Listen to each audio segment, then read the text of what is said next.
Here Jesus, baie dankie dat ons kan weet dat wanneer ons met U praat, dan luister U.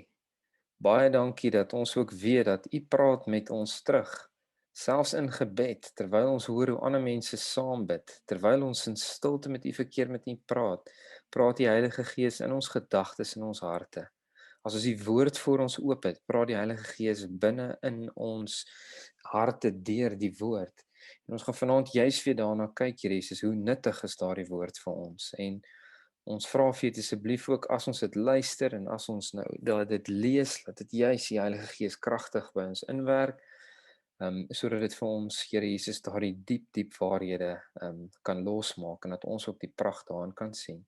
Ons dankie vir alles wat U doen en vir wie U is. En dankie dat U so kan vertrou vir al ons bekommernisse en alles wat om ons aangaan. En ons weet dat U gaan ook na ons luister as ons nou dit na U toe bring. Amen. OK.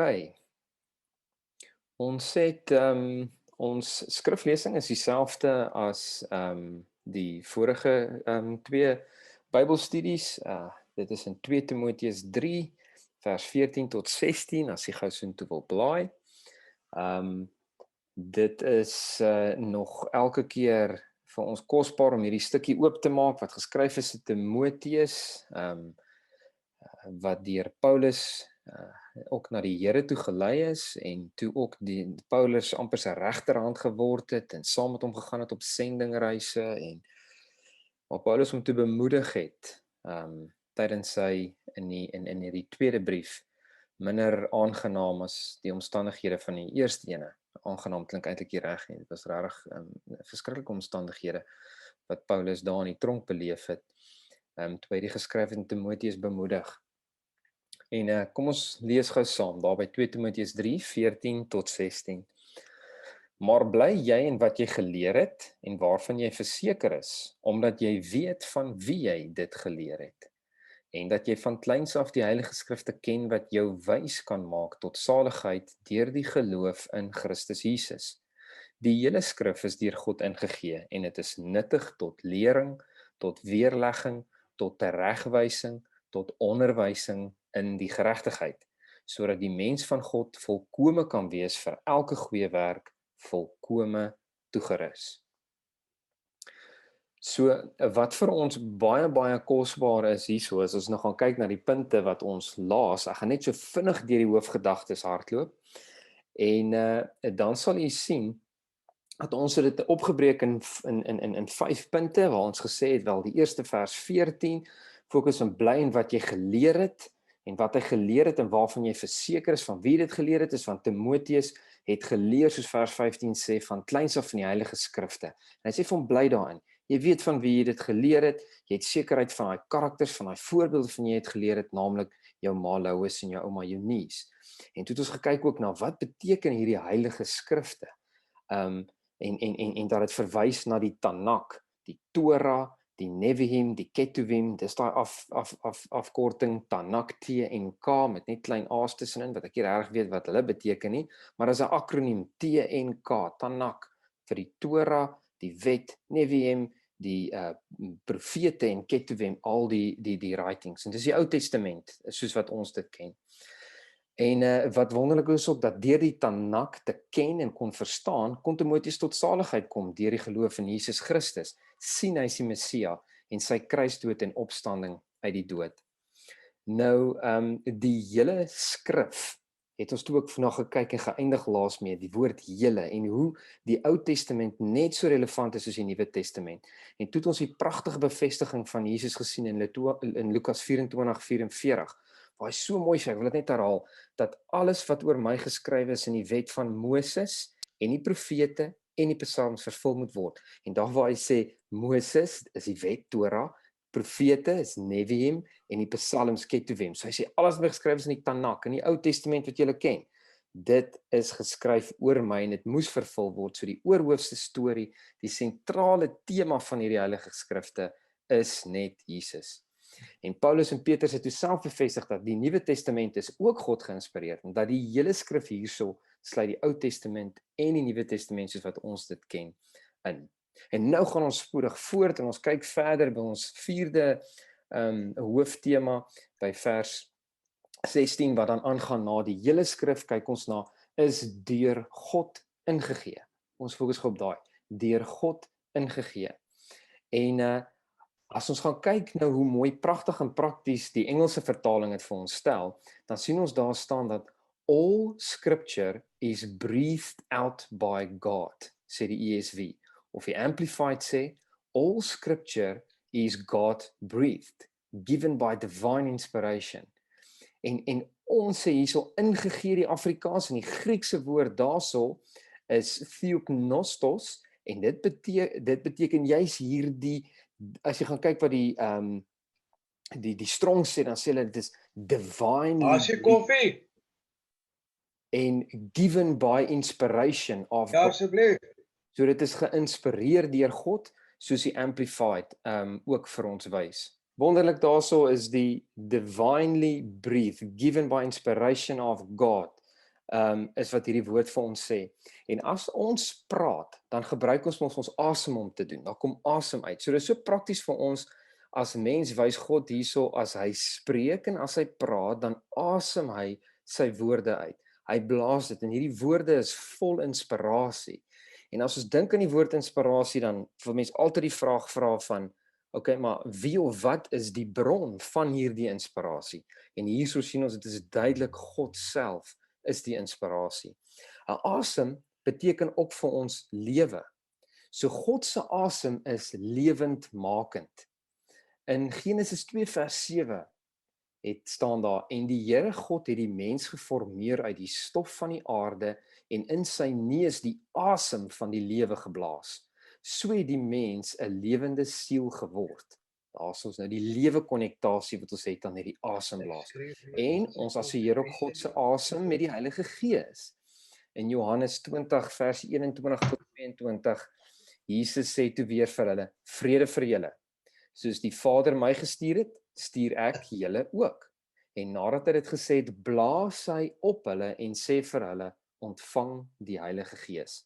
Dis is hierdie hele skrif deur God as Heilige Gees geïnspireer, deur God uitgeasem, en dit bring lewe. As ons nou verder gaan kyk na wie dit voorgegee is, en die skrif is dus Heilige Gees geïnspireer, maar dit is deur gewone mense geskryf, weet ons. Mense wat deur God gekies en gebruik is om dit neer te pen. Nou hoe wonderlik is dit hoe God oral net vir ons bly oor en oor wys hoe hy ons as mense gebruik om sy plan en sy wil uit te voer. Hy neem hierdie skrywer se karakters nie oor nie. Hulle skryfstyl, hulle maniertjie van praat, hulle manier van redeneer, hulle kulturele en grootword invloede, hulle unieke karaktertrekke, al daardie bly behoue terwyl hulle dit skryf. En dit is belangrik ook vir ons om te besef, dat die skrywers was nie geïnspireerd nie. Ons sê nie die skrywers was geïnspireerd nie. Alleenlik die skrif was geïnspireerd. En die skrywers is deur die Heilige Gees gelei om hierdie geïnspireerde woorde van God self neer te pen. So die fokus is die skrif, die woorde van God. Die mense was net die instrumente. So is kosbaar om hierso op te let, hoe God hom dan hierso ook nou weer eens verbind aan die mens, om met ons te kommunikeer op 'n wyse wat ons kan verstaan. 'n Wyse wat ons kan gereeld gaan opsoek, naspeur, bepeins, vir iemand vra om dit vir ons te lees as ons nog nie kan lees nie en klein is, en so, want juist ons kan dit nie altyd met eerste lees of hooropslag onthou vir altyd nie. So ons kan altyd teruggaan. Dis so 'n pragtige medium. En dan kan ons ook nog verder hierso sien dat God bind hom daaraan dat elke keer as iemand dit lees of as iemand dit hoor, dan spreek God self. Dis hy's in die woorde, hy's daai woord en hy spreek self. Dit is vir ons nou net daai gedagte, deur God ingegee, deur God uitgeasem, lewe, Heilige Gees geïnspireer, is die hele skrif. Ons gaan aan. Die vers sê verder ook, dis ingegee en dit is nuttig tot, en dan noem maar die klomp goedjies, in die geregtigheid. Nou ek wil gou hê ons moet gou fokus daarso op in die geregtigheid. Nou, Ons kan let dat die skrif is nuttig tot 'n paar goeters, maar maar nuttig vertaal die Engels ook vir ons as profitable. So as ons dit Afrikaans vat, dan is dit winsgewend. So hy sê hierdie wat God vir ons gee, die skrif, is winsgewend. Dis 'n goeie aanwinst. En dan gee hy nou dit en dan sê hy in die geregtigheid. Nou geregtigheid weet ons is 'n kondisie, dis 'n houding, dis 'n gedagtegang, dis 'n lewe wat aanvaarbaar is vir God, 'n heilige lewenswandel. En wat reg is in geregtigheid word gedefinieer deur God, né? Hy gee die morele standaard van wat reg en verkeerd is. Nie ek en jy soos ons baie wil nie. En met die sondeval het dit juis gebeur dat die mens toe besluit het om self te wil bepaal wat goed en sleg, wat reg en wat verkeerd is. En daarom kan ons nie die mens se hart, ons eie harte vertrou nie. Ons het God hierdie morele wetgewer wat vir ons sê wat is regverdig. Ons het hom nodig om ons te lei en vir ons te sê. So hierdie hele skrif is deur God ingegee en is nuttig tot dinge in daardie geregtigheid. Dis wat ek ons nou hierso moet raak sien. En nou dat ons besef waarvoor hierdie 4 dinge nuttig is, hierdie doel tot geregtigheid, nuttig tot 'n aanvaarbare en 'n heilige lewenswandel voor God, kan ons nou gou-gou spring na vers 17 ook, wat hierdie punt nou nog vir ons verder vat en sê, sodat, so hy sê, hierdie goed is ingegee, is nuttig in die geregtigheid, sodat die mens van God volkome kan wees vir elke goeie werk, volkome toegerus. So nuttig is dit dus ook om binne in die wil van God te lewe, omdat dit jou en my gaan help om God se wil te kan ken en te verstaan. Dit gaan jou help om te doen wat God van jou vra om te doen en jou op die regte pad hou. En jy gaan nie hoef te bekommer oor hoe jy die taak wat die Here vir jou gee moet doen nie, want daar staan jy sal volkome, net op die woord, volkome toegerus wees. Dit word eintlik 2 keer herhaal hier, né? Sodat die mens van God volkome kan wees. Vir elke goeie werk volkome toegerus. So God sal deur die skrif en sy gees jou volkome toerus.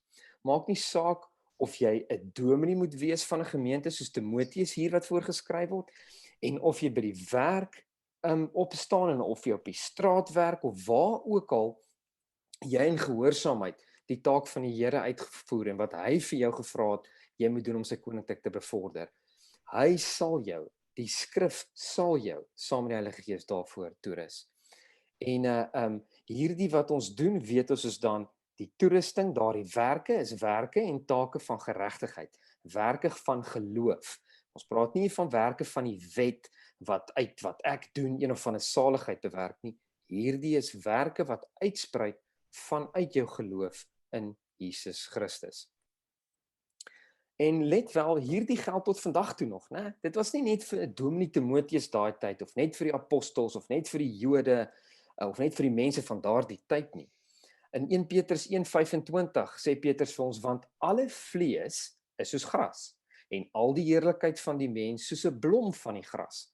Die gras verdor en sy blom val af, maar die woord van die Here bly tot in ewigheid.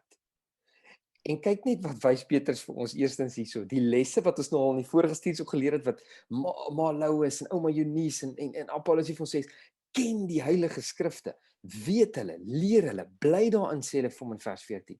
En hierso bewys Petrus vir ons, hy sê, ek is 'n voorbeeld daarvan, sê hy. En ek glo dit is so mooi, hy sê, hy weet dit is nuttig, en hoe weet ek, hy ken die skrifte, want hy quoteer Jesaja 40 vers 18. So Petrus ken sy Tanak. En Jesaja 40:8 staan daar, die gras verdor, die blom verwelk, maar die woord van onsse God hou stand in ewigheid. So dis pyk. En daar het jy dit nou. Bevestiging dat die woorde van God staan vir ewig. So hierdie is net so nuttig en van pas vandag, soos van dat dit deur God geïnspireer is, toe God gespreek het, toe hy dit uitgeasem het, vir ons as mense. Nou gaan ons weer terug na vers 16 toe, en nou gaan ons gou kyk na daardie spesifieke dinge wat dit voor nuttig is. Die lering, die weerlegging, die teregwysing en die onderwysing. Nou, die lering vertel vir my wat ek nog nie weet nie. Okay? So kom ons probeer gou fokus. Dit is my ook in die begin nogal moeilik om hierdie klink baie dieselfde van hierdie 4, maar kom ons gaan kyk net gou na hulle so. Lering, vertel my asseblief wat ek nog nie weet nie. Dit is 'n teoretiese lering. Ek kry kennis. Ek kan leer, ek kan die skrif oopmaak, ek kan daai uit leer en ek kry nuwe kennis. Ek leer van nuwe dinge. Weerlegging vertel my wat ek reeds weet en glo. Ek vertel vir almal selfs ek glo dit, maar ek doen dit nie. So ek is ongehoorsaam. Dit is 'n oortuiging dan ook van sonde. Dit bestry dwalinge. Jy weerlê dwalinge en sê dis nie reg nie en jy weet dit. Dis daai sonde oortuiging. En dan gaan dit oor na teregwysing en teregwysing vertel my waar ek verkeerd dink en handel en optree, né? Want bedrieglik is ons harte bo alle dinge, ja, wie kan dit ken? Maar dit sê ook vir my hoe om dit reg te stel, teregwys. Dit help dus om die verkeerde dinge te identifiseer en reg te stel. So ek leer iets nuuts daaruit. Uit die weerlegging het ek dit geweet, maar ek het dit nie gedoen nie. En dit was sonde en ek moet dit omdraai en ek moet dit bely. Die teregwysing mag ek dalk onwetend gedoen het of nie nou oomblik besef het of iets nie, en dan word ek reggestel en ek weet nou dit is die regte manier. Ek word ook gewys hoe maak ek reg. Jy draai om, jy maak reg, jy klim op die nuwe pad. Nou dis interessant, hierdie Griekse woord wat hier gebruik word vir teregwysing kom slegs hierso in die Nuwe Testament voor. Die enigste plek in die hele Nuwe Testament.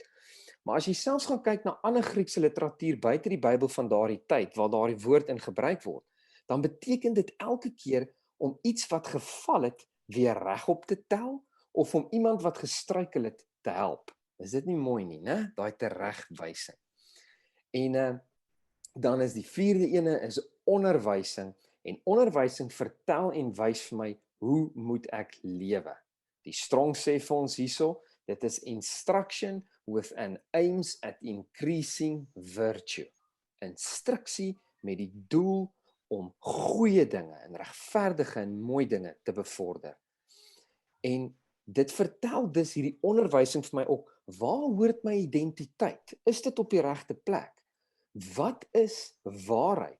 Waarna ek moet lewe, waarna ek moet fokus vir my hele lewe, waarna ek moet uitsien, ewigheid in gedagte, en hoe om meer en meer te word soos Jesus, heiligmaking. So dit is ook 'n praktiese element, prakties daarin en dat ek kry ondervinding, ek beleef dit self, en dit is dus wysheid. Dis nie net soos lering in die begin, net die kennis nie, dis 'n praktiese element van onderwysing in skool. So dit klink vir my hier baie soos disippelskap. Ek weet nie of dit vir julle ook doen nie. Hier's ander betrokke, mense betrokke wat vir my wys hoe ek moet lewe, uit hulle eie voorbeelde, om na hulle te kyk. So ek kry hierdie wysheid deur self dit te beleef en te sien. En dis vir ons dis hierdie 4 so pragtig saam. En ons sien dus ook hier dat alles van die teorie, kom ons begin weer gou voor, die teorie in lering, maar dit bly nie by kopkennis nie. So kyk hoe mooi vang die skrif hier alles vas, né? Alles van die teorie en lering, maar dit bly nie by kopkennis nie.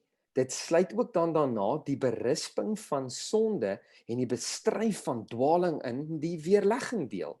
Maar dan bly dit weer nie net daar nie. Dit gaan aan om vir ons uit te wys wat jy weet, net wat jy uit te wys wat jy weet verkeerd is nie, dit gaan aan en dit wys ook vir ons uit dinge wat jy dalk ontwetend verkeerd handel word. En dan sê dit nie vir jou, hey, daai ding is verkeerd, moet dit nie doen nie. O, ek het nie geweet nie. Nee, dit gaan verder en dit sê, kom ek wys vir jou ook hoe om dit reg te stel. En dan bly dit ook nie daar nie, maar dit gaan ook nog verder aan om jou op te tel en vir jou te wys hoe om dit reg te maak en nog verder dit skool jou hele lewe lank, heeltyd met praktiese ondervinding wat jy self beleef en uit leer in onderwysing. Want die woord weet ons is lewe. Daai asem wat uitgeblaas is lewe. En ons weet God is die hoofbron van lewe. Ons weet ook die woord is God self. Die woord is Jesus self, soos Johannes 1 vir ons pragtig stel. En daarom is hier die woorde se lering, weerlegging, teregwysing, onderwysing is iets baie persoonlik, want dit maak direk deel uit van jou verhouding met God. Dit kan nie daarvan geskei word nie, want dit is God self. 'n Kind van God se verhouding kan nie geskei word met God self wat die skrif is nie. Dit gaan hand aan hand en dis hoekom dis vir ons so ongelooflik om in die skrif tyd te spandeer en kry ons soveel energie en krag en leiding en leer daaruit. So, dit is ook waarmee ek dit dan wil afsluit. Net weer eens, net gou dit lees en vir net sê, die hele skrif is deur God ingegee en is nuttig tot lering, tot weerlegging, tot teregwysing, tot onderwysing in die geregtigheid, sodat die mens van God volkome kan wees, vir elke goeie werk volkome toegerus. En ek wil vanaand net daarso afsluit en vir julle dankie sê dat julle saam met my gestap het deur 2 Timoteus 3:14 tot 16 en dat ons dit so stuk kon uittrek. Daar was kosbare lesse daarin. Mense kan eintlik nog soveel verder dieper hier ingaan, maar ek wil eintlik vir almal net vra, maak dit vir julle taak om hierdie te memoriseer. Veral daai vers 16 en 17. Want enige tyd as jy dan wonder, ek sukkel nou, die skrif is daar om my tereg te wys. Ek het die skrif is daar om my te weerlê. Die skrif is daar om iemand te leer. Die skrif is daar om te onderwys. Soos ek verander die skrif deel en vertel en disipuleer, dan doen ek die dinge. Ek leer, ek weerlê, ek wys tereg en ek gee onderwysing. Want dit alles het God vir ons gegee in die skrif. En ons kan nie 'n fout daarmee maak nie. So ek moedig julle elkeen daarmee aan. Ek wil nou graag aan die einde vir hierdie pragtige lied se woorde speel voordat ons gaan in gebedsversoeke.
Asyn, ons is terug. Sê vir baie dankie. Dit was 'n lied van Michael W. Smith, Ancient Words, so van toepassing. Die eerste vers het gesê, Holy words long preserved for our walk in this world. They resound with God's own heart. Oh, let the ancient words impart. Words of life, words of hope. Give us strength, help us cope. In this world we're here to roam. Ancient words will guide us home. Ancient words, ever true, changing me and changing you. We have come with open hearts. Oh, let the ancient words impart. Sê vir baie dankie.